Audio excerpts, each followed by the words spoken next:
I grew up in a family of abuse and neglect.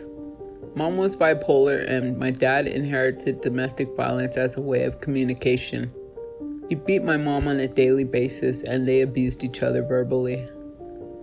My sister Nicole and I both left home in our early teens. She was soft and I was hard. After that, Nicole moved in with her husband and his family, and I moved in with the people on the streets. I did drugs and she did not. In fact, she was totally against them. Nicole was a 4.0 honor student, and I took pride in failing my classes. I had to try really hard to do that because I had above average intelligence. I was expelled from 8th grade because of alcohol possession and being intoxicated on school property. I had a hard time staying out of the judicial system. While incarcerated, I was required to do counseling. My sister didn't have to because she was never in trouble.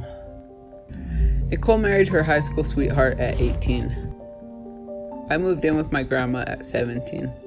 I slept on her couch because there was no room for me when I found out I was pregnant.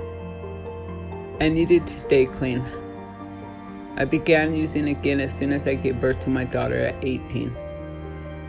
Nicole took me and my daughter in and brought us from California to Colorado in 2000, where I've been living ever since.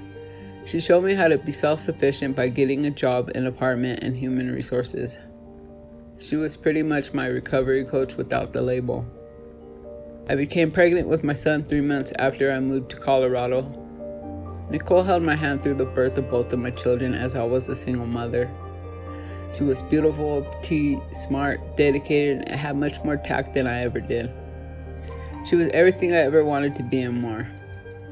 I think living with her husband's family is where she learned how to do and be that. I got back into drugs and alcohol and was again in the judicial system here in Colorado.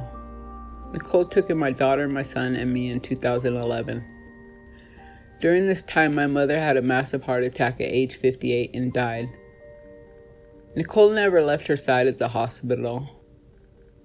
We never really talked with our mother because she couldn't control her mental illness and said unhealthy things to my sister's kids.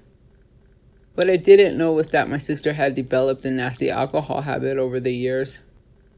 I think stuff was coming up for her from her childhood that she could not handle and did not deal with.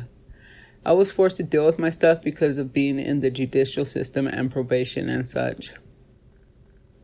My sister died on June 1st, the day before my 36th birthday. She was 37. Right before she died, she got her RN degree despite her drinking. She would have helped a lot of people. I miss her laugh the most. At the end of my rope, ready to hang myself with my addiction, I thought about my kids. I thought about the pain I felt when my mom and Nicole left this earth, and I didn't want to ruin my kids' lives more than I already have. I wanted to rebuild my life. I decided to go to therapy, get another job, and slowly get my life back. This time I did it because I wanted to, not because the judicial system required it. I went to a free training class to become a recovery coach, saw an opportunity to rise in my own recovery. I now have enough credits to become a certified recovery coach, where I hope to help people like myself and Nicole. I still miss Nicole.